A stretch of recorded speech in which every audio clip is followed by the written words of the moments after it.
start again.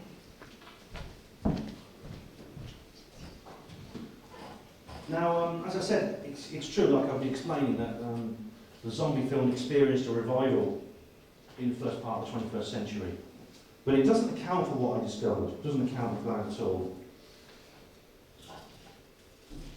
This is an article from The Guardian entitled, "When Zombies Attack, Bristol Ready for an Undead Invasion." Local authority reveals top secret plan outlining self-defence strategies should zombies invade. Bristol City Council has outlined emergency plans for a local attack in their area. Local authorities routinely have detailed emergency plans and drills for natural disasters such as floods and also man-made atrocities like terrorist attacks. But according to a top secret plan revealed after a Freedom of Information Act request by The Guardian, Bristol City Council appears to be well prepared for a zombie attack. And Mr. P. Storr contacted the council wondering what plans had been laid down in case the undead invade. And rather than ignoring the request or dismissing it, an officer wrote back setting out the best ways to tackle zombies and even highlighting areas of the city designated high-risk areas. Peter Holt, Service Director of Communication and Marketing, wrote back to Storr, "In response to your request for details of Bristol City Council's contingency plans for dealing with zombies, I can now release to you the following strategy document. Please note that this document contains various redactions as it has been considered that some information contained therein must be redacted for the purposes of safeguarding national security." Marked top secret, this document was published on whatdotheyknow.com site and sets out 4 alert states. Ambient zombie level, business as usual, but be on the lookout for telltale signs. Enhanced activity level, confirmed zombie attacks on the populace. Major outbreaks, that is a zombie infection level in excess of 1%, multiple sightings across the city. Zombie pandemic level, concentrated outbreak with infection levels over 30%. The report suggests that parts of the city, Whitchurch Park, Shirehampton and Totterdown, are particularly at risk, and adds that false positives have been found in Stokes Croft. This is the city's Bohemian quarter, and there was scenes of rioting there a couple of years ago when the new Tesco's opened a new store. To avoid widespread panic, staff are asked to listen for code words on the radio and television broadcasts to warn them that a zombie attack is underway. Under health and safety, the document urges staff to remember the correct zombie killing procedure, destroy the brain or fully disconnect the brainstem from the body through either a blunt force or head removal. In the procurement section, the document claims cuffs, stun guns and protection suits are available to the staff, and that the Bristol City Council has staff that are fully qualified and accredited in zombie handling, and they have annual training courses. Now, I checked the date. It wasn't April 1st, it was the 7th of July. So this is just really quite unbelievable. The Bristol City Council, I mean, The Guardian used the Freedom of Information Act to get this information, but even under the FOIA, some of the details were held back for reasons of national security. So is this being taken seriously by the government? It seems bizarre. It's even by my standards, and this is like nothing I've ever seen before. Now, when it pinpointed certain areas like Stokes Croft, it said there were false positives in Stokes Croft. Now, the council really has given no reason for why it thinks this way and why it's chosen to bring out this planning programme. But, you know, I did think to myself, could this be a joke? I mean, of course they do have jokes. I mean, I imagine people who are involved in disaster preparedness will need to let their hair down. I'm going to go into that a bit more in a minute, actually, because it's an important point. But it doesn't quite fit, but I mean, it is a possibility. But the tone of the article, it doesn't quite fit. And the author of the article is Stephen Morris, this guy, who's, I think he's quite a long-served Guardian reporter. He writes serious articles, mostly centred around Wales, but sometimes in other areas. But, I mean, he's not a novelty column. He's not a novelty columnist. He's not the kind of thing you do. So, the tone of the article, it's kind of like, makes me think, there's really something, you know, there's something serious going on here. It doesn't quite fit in with the joke hypothesis. My next thought, you know, could be that the zombie is just a code word. I mean, it might be a way of communicating secretly to other members of the council staff, because it may be perhaps code for social disorder, because, as I explained, Stokes Croft, Tesco's owned the store there, and there was a riot trying to stop it, because it is a bohemian area, lots of small businesses, and they worry about them closing down, things like that. Another possibility is they're using this zombie motif as a way of disguising some kind of secret operation. This is a very popular idea today in ufology, and I'll go into that in more detail in a minute. But I mean, the idea is so bizarre, it's implausible, outrageous. But I was duty bound to report it. I didn't at first, but I did later on, because something else happened. A few days later, some more information came to my attention, which made it even worse. The Centre for Disease Control and Prevention across the Atlantic this time in the United States has released something called Preparedness 101, the Zombie Apocalypse. And it uses the zombie apocalypse theme, supposedly a metaphor, to raise public awareness of emergency preparedness. The Centre for Disease Control and Prevention, I'm going to talk about later. It was founded in 1946. It's a section of the US Department of Health and Human Services. It's not just concerned with the welfare and disease control within the United States. It has a global role as well. It works internationally. There's a film called Outbreak that's well worth seeing with Dustin Hoffman and Morgan Freeman, which it sort of explains very well the role of the CDC. The disease, I mean, it was originally CDC Centre for Disease Control. Someone added on the prevention later on. But as far as I'm concerned, the entire name is an Orwellianism, and again, I'll be explaining more about that later. Well, a key figure in this strange affair is this guy. He's the director of the CDC's Office of Public Health Preparedness and Response, and he's called Rear Admiral Dr. Ali S. Khan. And he writes a blog on the CDC's website, and he was the man behind this Preparedness 101 Zombie Apocalypse release. He writes, take a zombie apocalypse, for example. That's right, I said zombie apocalypse. You may laugh now, but when it happens to you, you'll be glad you read this, and hey, maybe you'll even learn a thing or two about and prepare for, I don't know, other emergencies. Possible pandemics of flesh-eating zombies from the horror film Night of the Living Dead and the video game series Resident Evil. I recommend Americans prepare for natural disasters as they would prepare for ravenous monsters. And this is the poster he commissioned. Prepare, plan, stay informed. And there's the zombie there poking his face through the window. Now, I mean, I assume, okay, a metaphor is a metaphor. It can be used to symbolise other things. But I thought, okay, it's made its point, so now he's going to talk about some more practical things. And no, it carries on with the zombie theme as if it's real, and it goes into it in enormous detail. I mean, Dr. Khan's blog, it includes precautionary advice about zombies. It includes the usual precautions to do with like keeping an emergency supply of food, a torch, a radio, things like that, and planning emergency escape routes. But then it says, for example, after explaining to the public you should be prepared if zombies start appearing on your doorstep. What? Plan your evacuation route. When zombies are hungry, they won't stop until they get food, i.e. living human flesh, which means you need to get out of town fast. Plan where you would go, multiple routes you would take ahead of the time so the flesh eaters can't catch you. Now, the blog, it generated a lot of internet traffic. I mean, the CDC's website doesn't normally get many views, but it got 30,000 hits in one day, and it crashed because of the attention. And it was a very, very popular topic on Twitter. In fact, the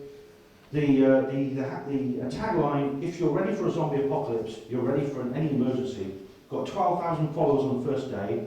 This increased to 1.2 million by the end of the week.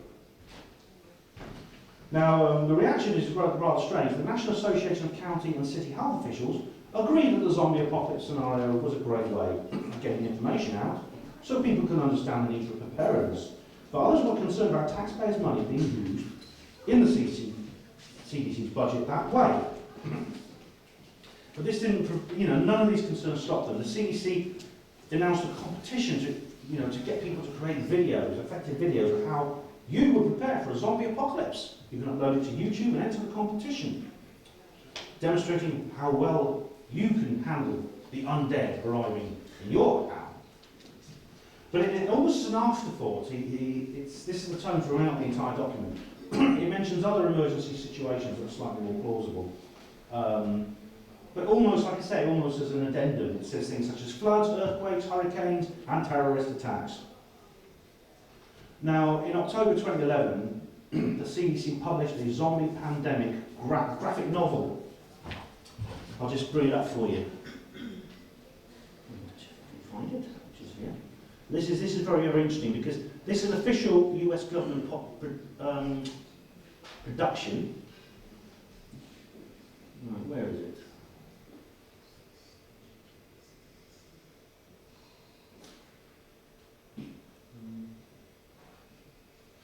Right, but it's a very, very odd thing. Get it? I can't seem to find it. Where is it? Here we go.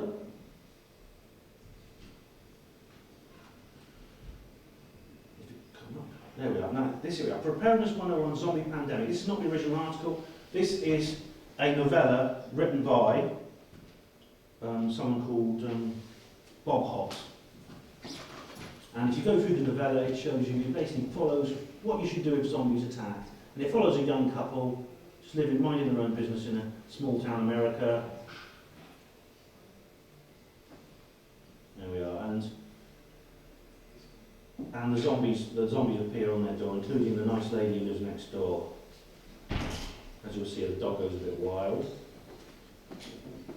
And there she is. Ah! There's that lady, that nasty old lady next door. It's, it goes on in that kind of vein. And there are also posters. Let me just show you one of the posters. This is very cool.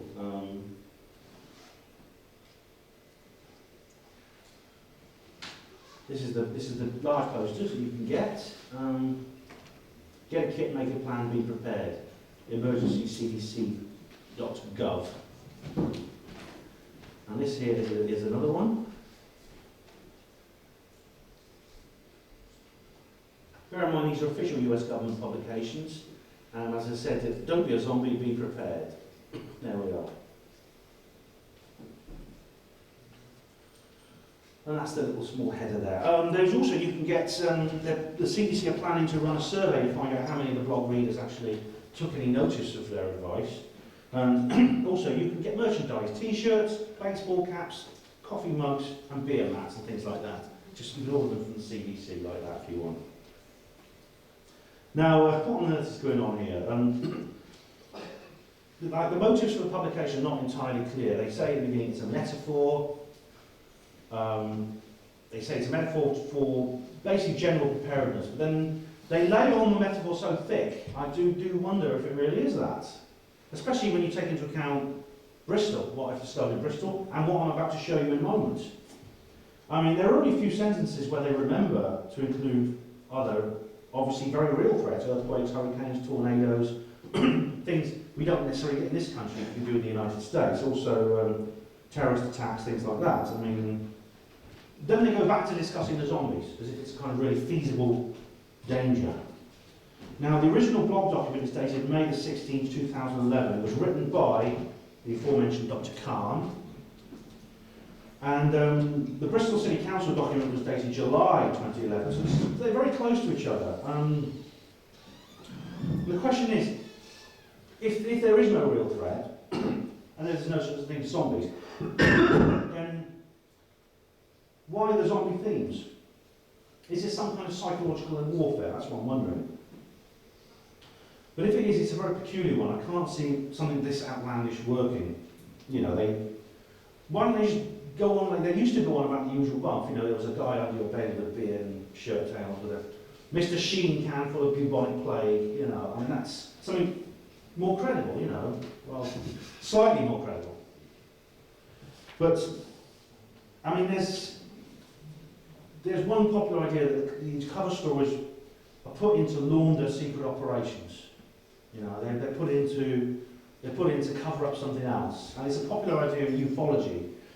if you listen to anyone talking about UFOs, before long you'll get someone who'll tell you that the whole idea of extraterrestrial beings, aliens, it's deliberately planted by the government to cover up something else, to deflect attention away from, say, secret aviation projects, new spy planes, things like that. Now, attracting someone's attention towards something with the intention of deflecting it away is a very risky gambit. I mean, it can backfire in any number of ways. And I don't think it's credible. And I've said this about UFOs, and I say the same about zombies. I don't think they would do it that way. I mean, it's rather like if you're a spy undercover in an enemy country, you could disguise yourself by dressing as a clown and walking down the street. You wouldn't look like an enemy spy, but you would look like a clown and you'd attract attention. So this is my major criticism of that theory in ufology, and it's my major criticism of this theory when it comes to zombies. Anyway, I was mulling these questions over in my head, and then this news story came out. This is a news story from Harford County in Maryland, USA, and it concerns an event which took place on the 25th of May 2012. Remember the location, Harford County, Maryland, because that's very important. That will come up later. Keep that in your head.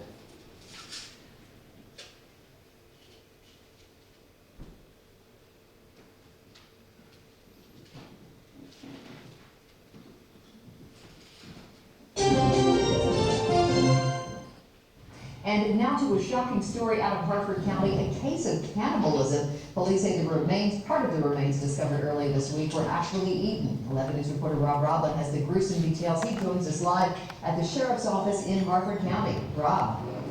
Well, it started out as a missing persons report, but it ended up as murder. Police here in Harford County say this is a crime of murder and cannibalism. Police say this man, 21-year-old Alexander Kenyu, not only killed his roommate with a knife, but he also ate the victim's heart and part of his brains. Stated that he consumed Mr. Cody's internal organs, specifically his heart and portions of his brain. The suspect then led detectives to a dumpster at 536 Trimble Road in Joplin, where they recovered what remained of Mr. Cody's body. This investigation started as a missing person report that the deceased, 37-year-old Cujo Bansafo A.G. Cody, had gone jogging and never came home. Last night, when police searched the victim and suspect's home, they found body parts of the victim. Specifically, a human head and 2 human hands and 2 tins. Police say at this time they have no motive. We have a lot of follow-up to do, and some of that follow-up will be re-interviewing the suspect, and at this point I can't tell you one way or the other. Is he saying why at all? He is not. And this investigation is ongoing. The suspect is in jail. He has been denied bail. Reporting live, Rob Roblin, WBAL-TV, 11 News. Right, well, sounds pretty amazing. A freak crime. Doesn't happen every day, does it? Does it? I mean, less than 24 hours after that event happened, something else happened. Can I take questions later? Sorry. Something else happened, which leads me to wonder whether it's a coincidence. Right now, new at 11 for you, new information on that horrific attack by the MacArthur Causeway. Police were forced to open fire on a naked man who refused to stop chewing the face off of another man. We looked into what could have caused this attack, and we have new details on just how much of the victim's face was literally bitten off. CBS 4's Tiffany Halberg spoke to a police officer who was at the crime scene. She joins us live from Miami. And Tiffany, the officer believes the man clearly was on some very, very powerful drugs. That's right, Cynthia. The Fraternal Order of Police president tells me this crop of LSD is a major threat to police officers as well as the rest of us. He says it turns normal people into monsters that possess this superhuman strength and no ability to feel pain. He believes that's what was behind the incident that unfolded here Saturday in broad daylight, just off the MacArthur Causeway exit, right next to the Miami Herald, and it was the Herald's surveillance video that caught much of it on tape. Now, we want to warn you, much of the details you're about to hear are disturbing and gruesome. It totally horrified me. This was probably my 30 years as a police officer, the nastiest, most horrific incident I've ever seen. An incident partially caught on camera by Miami Herald surveillance. Fraternal Order of Police President Armando Aguilar says that cop had no choice but to shoot when he found a naked man chewing away at another man's face. Had his face completely eaten from the top of his forehead to almost his jaw. It wasn't just that he was being bit, it's that the person was actually swallowing pieces of his face. His cannibalistic attacker unfazed by the officer's commands to stop. When the police approached him, he turned around and growled and kept attacking the victim on the floor. That's when he says the officer shot him. The initial shots had no effect. He had to repeatedly shoot him about 4 times until the man collapsed. The naked attacker now dead on the sidewalk. There he is on the left. His now faceless victim lay on the ground next to him, likely writhing in pain as sources say he no longer had eyes or a nose. I can only imagine by talking to the officer, I see that he's totally traumatized. It was like something out of a horror movie. Aguilar says this is the worst out of about 4 similar cases in Dade County to happen recently. In other incidents, the people have admitted to taking a new strain of what they're calling bad LSD. Their body temperature reaches such a high degree that they have to take all their clothes off because they're basically melting from the inside. He says that was a case just blocks away on Bayshore Drive. That was in March when a bloody naked man who had been hit by a cab growled at police and showed superhuman strength when they tried to help him. There was more than 10 or 15 officers on the scene, and even after they tasered the man 2 or 3 times, he was still able to take a baton away from one of our officers and severely damage her arm. Scary stuff. Now, I'm told that man from the March incident did survive. As for the man related to this incident off the MacArthur Causeway who was attacked in the face, we know he is currently hospitalized in critical condition. Live in downtown Miami, Tiffany Hubbard, CBS 4 News Tonight. Unbelievable to hear it all. Thanks for that, Tiffany. Apologies for anyone who's disturbed by what I've just played. It's information that has to come out. It's important to understand what's going on here. These 2 events happened within a day of each other. Now, I was, even after hearing about all this, I was sort of drawn. Hadn't they ingested something called salts or something? Can I come back to that at the end, Heidi? Yeah, there was, they blame it on bad LSD, but then they say they had to shoot this guy 4 times. They've had to taser somebody 3 times. I mean, I've seen people shot, and I can't believe there's no acid you can drop which would somehow make you. It sounds more like angel dust. It's hard to say. Something like that. I think there's more to it than that, as I'll explain. But I was thinking more. I mean, I was going back to the psyop theory. I mean, in terms of the films, we could be looking at some kind of cultural programming. I mean, although I don't buy into this idea that it's laundering some other secret operations. I did wonder for a while whether these zombie motif was similar to what you used to get in the Cold War. Because in the early Cold War, there were a lot of TV series and films about invaders, it came from outer space, coming down here to, invade our world and turn it into their planet. Well, these flying saucers, they might as well have put a red star on them. I mean, it's very obviously elbowing the ribs, communists, the Cold War, the Soviet Union. And I mean, maybe they're injecting this zombie motif into our society to make us think of things like terrorists, immigrants, the unemployed, homeless. It's a big subject, but that's what I did wonder. I did wonder that. It's hard to know. Now, it's true that people involved in grim duties often develop a ghoulish sense of humour. Doctors at the hospital, I'm sure Derek will confirm this. Doctors have what to an outsider would seem like a really sick sense of humour. Very, very nasty. I mean, like For instance, they'll write in a note of somebody who's very, very ill and not expected to grab, they'll write the acronym TF Bundy. And you may wonder what that means. It's an acronym that stands for totally fucked, but unfortunately not dead yet. Now, if you were the patient's relative and you saw that, you'd be horrified. But doctors, of course, they never show that to anyone. It's an in-joke, and you might think it's inappropriate, you might think it's nasty and cruel. Then, unless you actually are a doctor and you realise that it's actually a survival mechanism. It's what keeps you sane. If they didn't do things like that, they'd go crazy with what they have to do at work. So it's possible that people involved in preparedness, emergency preparedness, have a similar outlook, and maybe they let their hair down occasionally. But like I said, it doesn't quite fit into what we've seen so far. And what's more, after I released some of this information, someone wrote to me and commented and said that the National Geographic had got onto this subject as well. And the National Geographic Daily News has published an article, which was on the 27th of October 2010. In the zombie flicks, 28 days later, I Am Legend, an unstoppable viral plague sweeps across humanity, transforming people into mindless monsters with cannibalistic tendencies. Though dead humans can't come back to life, certain viruses can induce such aggressive, zombie-like behaviour. Now, scientists say in a new National Geographic documentary, The Truth Behind Zombies, for instance, rabies, a viral disease that infects the central nervous system, can drive people to be violently mad. According to Dr. Samita Andriansky, a virologist at the University of Miami's Miller School of Medicine. Now, that's interesting, Miami. That's where one of the attacks took place. Is there a connection? I don't know. But this is the virologist who's involved in making this documentary and talks about mutated rabies. Combine rabies with the ability of the flu virus to spread through the air, and you might have the makings of a zombie apocalypse. But is a rabies virus mutation possible?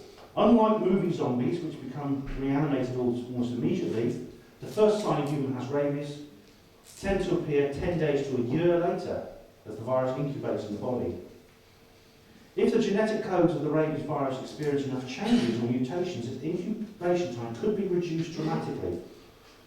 And there are various ways viral mutations can occur, through copying mistakes during gene replication or exposure to ultraviolet light. If a rabies virus can mutate fast enough, it could cause infection within an hour or a few hours, said Andriansky.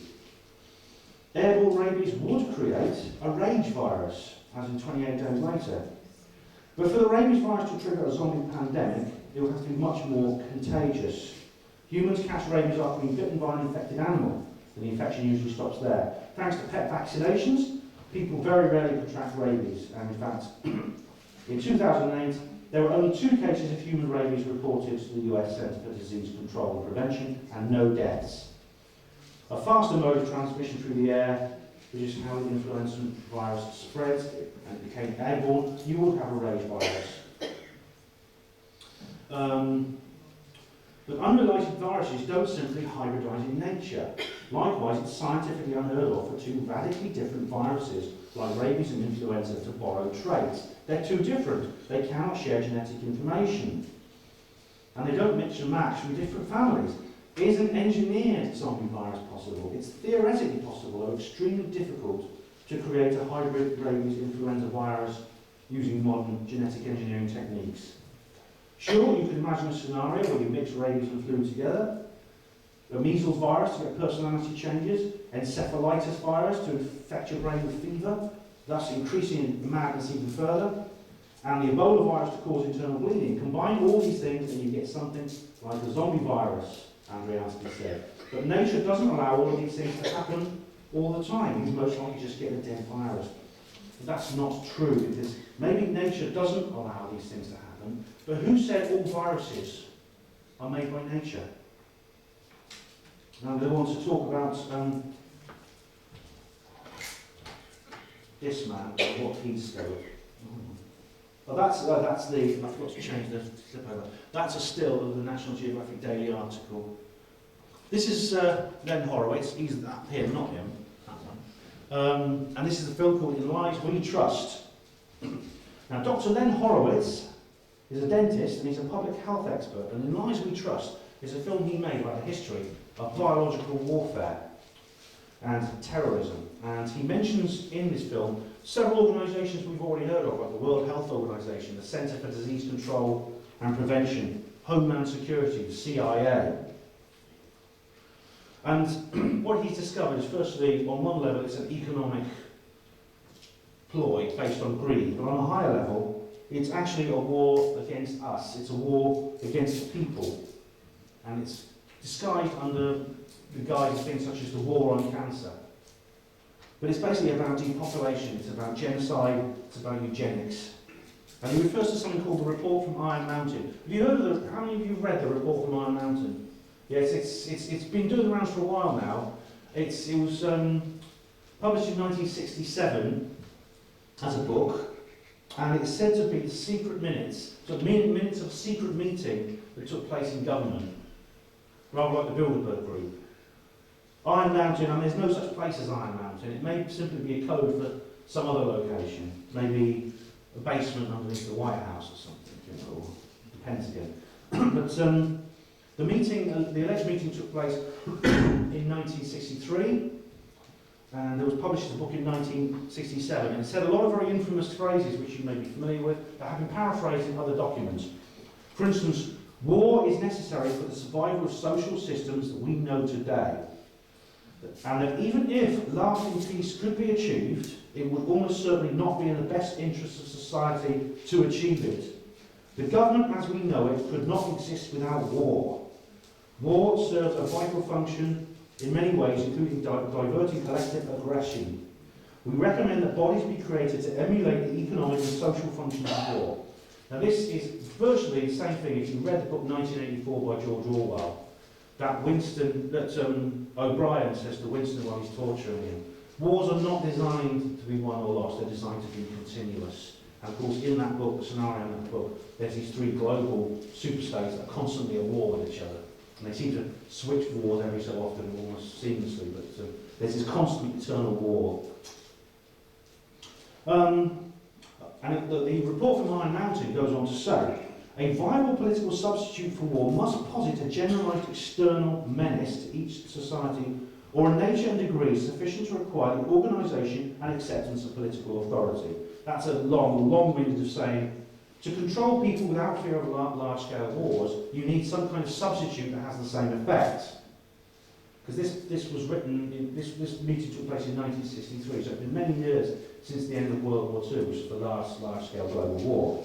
And of course, in the nuclear age, that kind of war would not be possible. So they're trying to find basically something else. Now, the document also mentions population reduction and eugenics. Eugenics is basically genetically modifying human beings. That's what it is in the word. It's about trying to make people into a certain form which you want. Now, in 1970, a comedian called Leonard Lewin came forward and he put his hand up and said, "Oh, it's all right, I wrote that book, it was a joke." But it took him 6 years to say that. I got a feeling someone probably went up and said, "Could you tell them all you wrote that book?" I know you didn't, but could you tell people here's $50,000, just tell them. I suspect something like that happened. And what's also interesting is, in the very same year, 1970, a man called Zbigniew Brzezinski, who is a long-term advisor and government official in the United States, released a book called Between Two Ages, America's Role in the Technotronic Era. And oddly enough, that book echoes an awful lot that is in Report from Iron Mountain.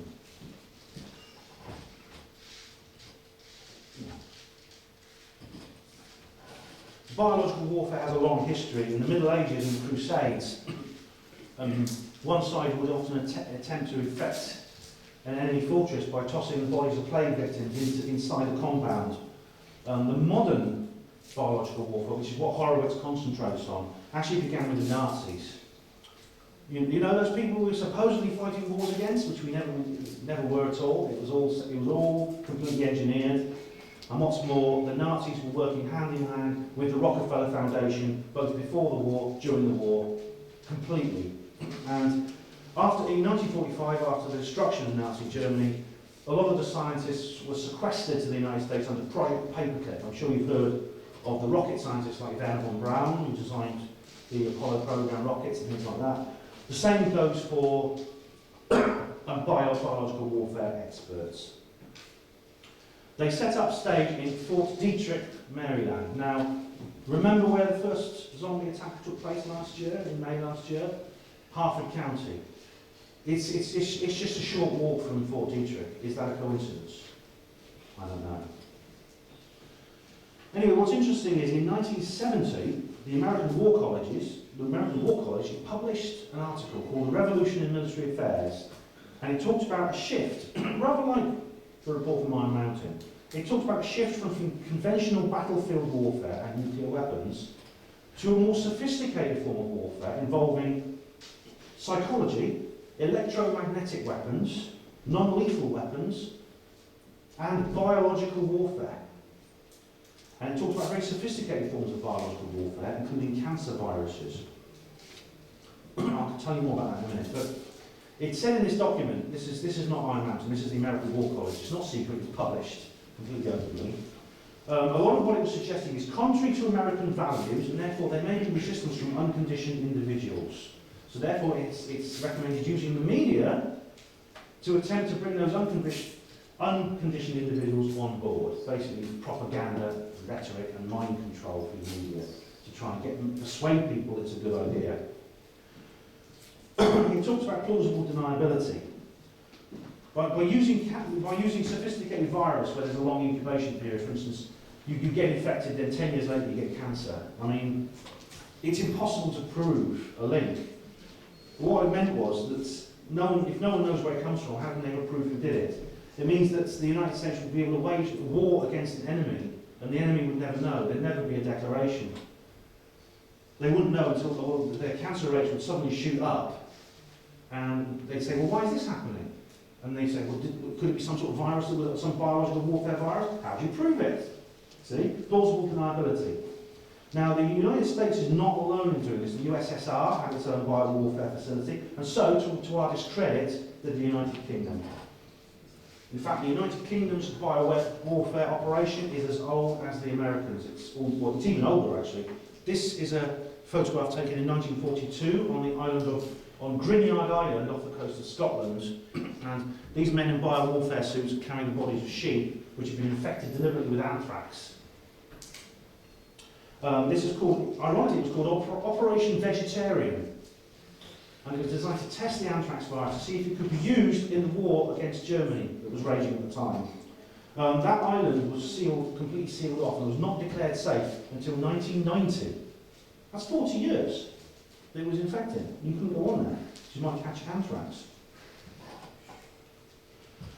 This is the longest running biological warfare experiment in history. It's one of these conspiracy theories that have been proved true. It ran for 40 years between 1932 and 1972, and it is the Tuskegee Human Experimentation Operation. What they did was, it sounds almost unbelievable, it shows how cold these individuals are who are in charge of this who were in control of this world. They got some black people from rural United States, and they deliberately infected them with syphilis. Why? To watch how the disease progressed in those bodies. Seems unbelievable, doesn't it? But of course you say, well, why would they do that? How could they possibly do that? Because they don't have feelings, they're psychopaths.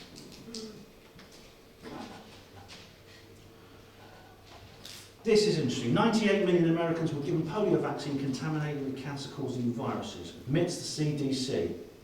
And that's, well, they're trying to wriggle out of it. What happened was a virus called SV40, which was somehow accidentally, if you believe that, found its way into the polio vaccine in 1955.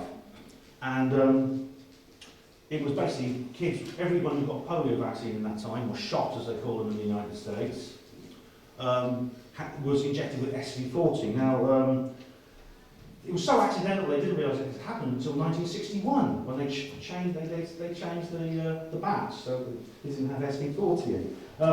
It claims that SV40 can't cause cancer in humans, but if you look at the cancer rates among people who were injected in that time in the United States, who are now They're approaching their old age now, they're elderly. The rates of cancer in those people indicate maybe otherwise, but again, how do you prove it? Now, a lot of those adults, I should point out, also have other diseases. There's things such as ME, ALS. They have various sibilant acronyms, these diseases. These are new diseases that no one's ever seen before. Some people even doubt they exist. Some doctors deny they exist. Allergies as well, massive increases in allergies, and of course cancers. More cancer, and new cancers. This here is this honest gentleman is Richard Nixon, who's the most deceitful United States president in history. God knows that comes under some stiff competition, doesn't it? He's really just should be congratulated. This is him announcing in 1969 the end of the biowarfare program in the United States. Basically, they were packing up, and there was going to be no more biological weapons operations in the United States. Well, he lied. What he did was, it's in the small print of what he said, basically, read between the lines. He changes the designation of the biological warfare from offensive to defensive. But in practical terms, that meant nothing. In fact, the budget for the biological warfare program in 1970 increased. How long now? Okay.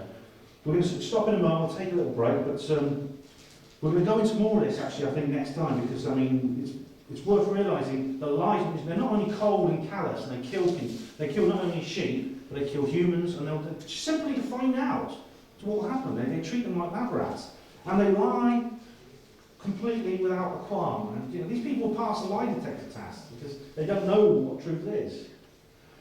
So we're going to take a little break now, and we're going to carry on afterwards. Let's say thanks very much again.